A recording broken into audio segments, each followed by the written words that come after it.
Hi there, my name's Shane Beales. I'm Programme Leader for BA Songwriting at the Institute of Contemporary Music Performance. We're an academic partner with UEL.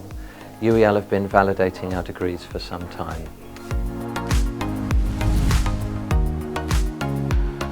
Well, I came into teaching and into working at ICMP from a professional practice route, so it's quite typical of our faculty that we're dual professionals operating as a musician and as an academic, and my route was absolutely from the professional side, songwriting and being a musician.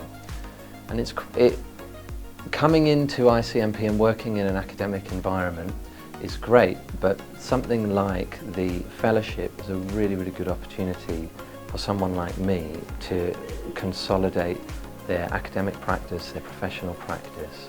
And also, I guess, having the accreditation as well is really important for my professional profile and CV.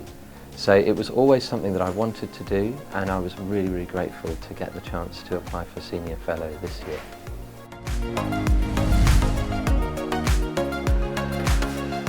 There's a really helpful tool on the Advance H.E website which takes you through a number of questions based on your own experience and your role in the institution. And at the end of that, they might make a recommendation, either as an Associate Fellow, Fellow, Senior Fellow or Principal. And I had quite an interesting one because my answers, if I'm truthful, landed in the gap, and the gap was between a Fellow and a Senior Fellow. And I think it was mainly to do with my experience on the programme, my experience on the team, but also the kinds of things I was involved in at ICMP in shaping. And so just looking at the paperwork and at the answer, I might have thought, oh, Fellow sounds about right. But when I had a broader conversation with colleagues at work, particularly my line manager, it became clear that the areas of influence I was bringing to the institution and the role that I was fulfilling as a programme leader was an appropriate fit for Senior Fellow.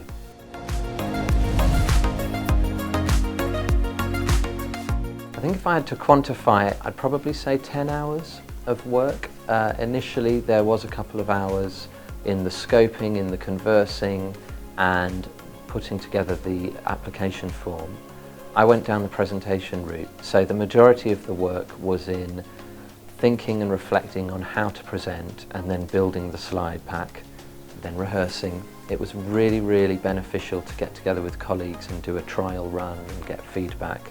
I wanted the slides to look nice, I had some animations, it took me some time, but I would say 10 hours is about right. These 10 hours happened over a 2-month period, doing it alongside other work.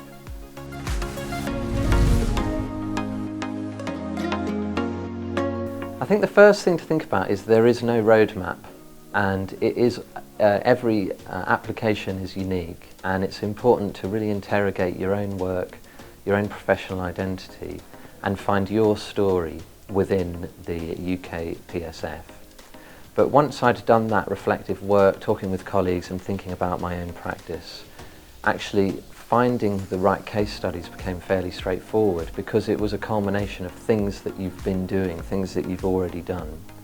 I did have to have a good think nearer the end about how to put it all into a presentation, how to find the right key data that backed up the narrative.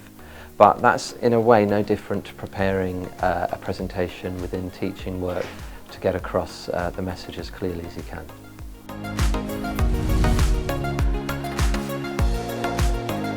Well, my first tip is something that one of my colleagues told me, and it's effectively know that you are already a Senior Fellow before you present. The purpose of this is to evidence what I'm already doing, and I think it's really important in your interrogation to come to a place of decisiveness when you're going for the Fellow or the Associate or the Senior or Principal, that you're already occupying that role, and it's just a case of evidencing it.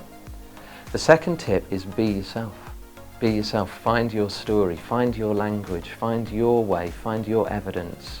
This is a really great opportunity for you to express your leadership style, the way that you've influenced your peers, but also what's important to you in the academic field. And then the third tip is do pay close attention to the descriptors, to the language of the UK PSF, and ensure that that clarity is there when presenting or when filling in the questionnaire.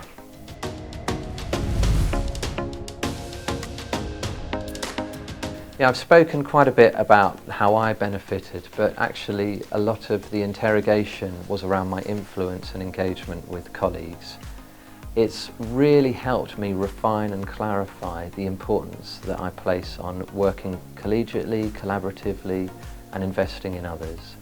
There was one kind of penny drop moment for me where I realised in my own practice I'm highly detailed when it comes to systems, but I really value trust and autonomy when it comes to working with people. So to be able to articulate that clearly has helped shape my relationships with colleagues, but also with students, and it's brought into focus a strong set of values and also my professional identity and how I can support others.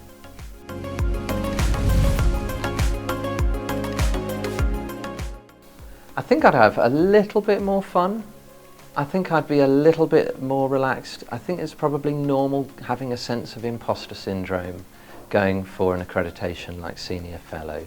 But as I mentioned previously, having that clarity to know that I'm already occupying these characteristics and qualities, really having that solidified in my mind at the beginning of the process would have helped me to relax a bit, have a little bit more fun, be a little bit less perfectionist about it. But ultimately it is something I'm really, really proud to have achieved, and I'm really grateful for the opportunity.